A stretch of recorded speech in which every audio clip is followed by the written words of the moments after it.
রবীন্দ্রনাথ আমাদের প্রথম কৃষ্ণ গহ্বর, প্রথম পুষ্কিন, যিনি অবলীলায় শুষে নিতে পারেন বাঙালি লেখকদের সমস্ত আলো।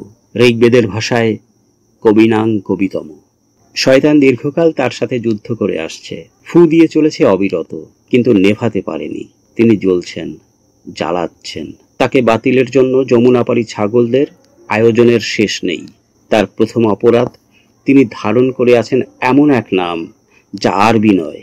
রবি, ইন্দ্র ও নাথ, এই তিন আপত্তিকর ভারতীয় শব্দ তাকে করে তুলেছে আপন ঘরেও পর, বিশেষ এক গোষ্ঠীর কাছে। যদি নামটি আবু লায়লা আল মুহাল্লিল বা আমর ইবনে কুলসুমের মতন মধ্যপ্রাচ্যিক শোনাত, তাহলে তাকে নিয়ে এত কুৎসা বঙ্গভূমে ভেসে বেড়াত না। যার সৃষ্টিকর্ম সমুদ্রের চেয়ে ছোট নয়, যার ভূমিকা বাংলা ভাষায় ওরকম যেরকম সংস্কৃতে ছিল কালিদাসের ভূমিকা, তাকে ইতরগণ স্বস্তরে নামাতে কত কষ্টতি না করে চলেছে।